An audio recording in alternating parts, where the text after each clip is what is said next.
if this does happen in February and they punt at the Supreme Court, it's up to you, states. You're going to make a move to kick Biden off. Am I right? If they punt this, I will have to look at allegations that are brought before me. And if the court says allegations are enough to do it, I have to follow the law. I swore an oath that I'd follow the law. So the Supreme Court has to make sure it does not become the law. What about the Secretary of State in Maine? She sounds like a political pundit. Just somebody who doesn't like the president, a socialist who loves Joe Biden. She's an unelected, she's an appointed political hack, a bureaucrat with no legal training. But even if you look at the Colorado Supreme Court, there was no due process there. He was not convicted of insurrection. He was not allowed to see all the evidence against him. They allowed hearsay evidence in.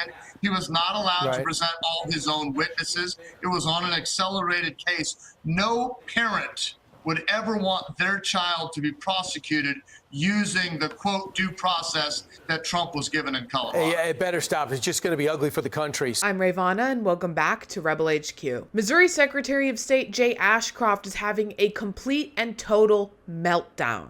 You saw him there on Fox News threatening to keep Joe Biden off the ballot for supposedly being involved in inspiring an insurrection.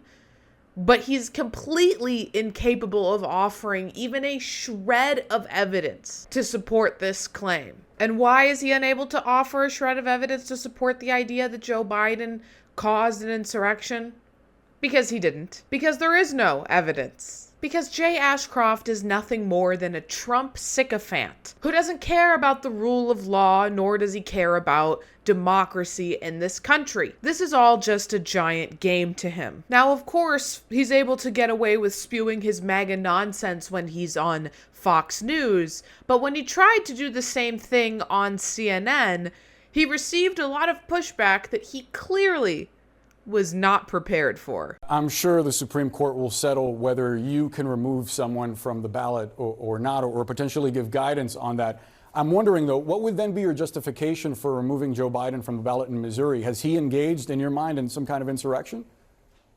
There have been allegations that he's engaged in insurrection. How so? And no, please let me finish. There have only been allegations. You can't say something like that and not back it up. What do you mean? I am continuing, but you interrupted me before I could back it up. Go ahead, Are you sir. scared of the truth? Oh, I'm not terrified of the truth at all. It seems like you might be. Let's hear what you have to say. There have only been allegations against What allegations? President Trump has never been adjudicated guilty in a court of law. What did Joe Biden do, in your mind, that equates insurrection? What allegations are you talking about? I have seen allegations from the Lieutenant Governor of Texas that has said that Joe Biden has been part of insurrection or rebellion. We've seen the governor of Florida say the same thing. Wow.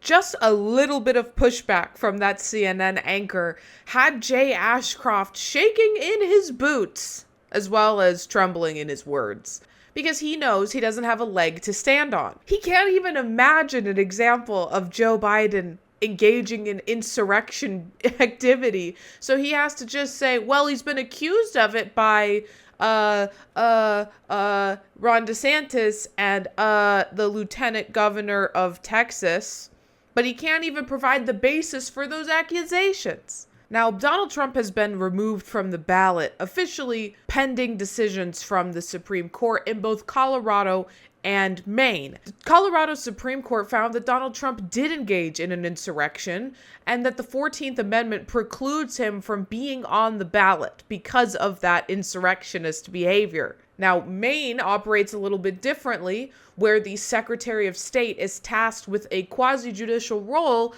which requires her to make the decision as to whether or not Trump is qualified to be on the ballot. After holding numerous hearings and weighing the evidence against him, she determined he is not qualified to be on the ballot in the state and removed him as such. Aside from the fact that Donald Trump has been indicted for his involvement in the January 6th insurrection, the 14th Amendment doesn't require one to have been convicted of insurrection, just that a court, or in the case of Maine, the Secretary of State, determine based on reviewing the evidence that he did commit treason. But Jay Ashcroft would have you believe that Maine's Secretary of State just on a whim one day woke up and decided that she was going to remove Donald Trump from the ballot instead of the process that she went through of reviewing the evidence and holding hearings in order to reach that conclusion. Because she, unlike Jay Ashcroft, actually cares about protecting democracy both in her state and in this country. Ashcroft, on the other hand, just wants to play games with the electorate and also apparently embarrass himself on CNN. Insurrection over what? What did the governor of Texas say that Joe Biden was causing an insurrection over? If you're going to make the claim, give me some specifics. Are you just going to cite the governor of Texas or Florida and not actually say what they are arguing? Do you know what they're arguing? What I'm telling you is this.